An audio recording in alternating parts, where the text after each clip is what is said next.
Hello guys, welcome to mini vlog. Actually ఈరోజు నన్ను మా హస్బెండ్ నాకు తెలియకుండా బొబ్బహాలిక్కి తీసుకెళ్లారు. నాకు బబుల్ టీ అంటే చాలా ఇష్టం. ఎప్పటి నుంచో ట్రై చేయాలి అని అనుకుంటున్నాను అనమాట. జనరల్గా మనం షేర్ చేసుకుంటూ ఉంటాం కదా, నాకు అది కావాలి ఇది కావాలి అని చెప్పి హస్బెండ్స్తో కానీ మన ఫ్యామిలీస్తో కానీ వాళ్ళు ఇలా గుర్తుపెట్టుకొని మనల్ని మాకు చెప్పకుండా వాళ్ళు అక్కడికి తీసుకెళ్తే ఆ ఫీల్ చాలా వేరేగా ఉంటుంది కదా. నాకు కూడా ఆ టైంలో అలానే హ్యాపీగా అనిపించింది. సో ఫైనల్లీ నాకు ఇష్టమైన బబుల్ టీని నేను తాగాను.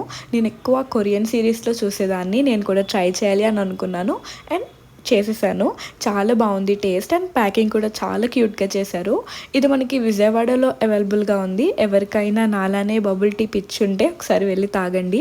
ఇది మనకి మిల్క్ షేక్లోనే కాదు, సోడాతో కూడా మిక్స్ చేసి ఇస్తారంట. ఇక్కడ అదే చెప్తున్నారు మా హస్బెండ్. బేసిక్గా అమ్మాయిలు చాలా సింపుల్ అండి, ఇలా చిన్న చిన్న వాటికి చాలా హ్యాపీ అయిపోతారు. ఇంకా మా హస్బెండ్ నేను మంచిగా టైం స్పెండ్ చేసి ఇంటికైతే రిటర్న్ అయిపోయాము. Please like, share and subscribe to my channel. Thank you for watching. Bye bye.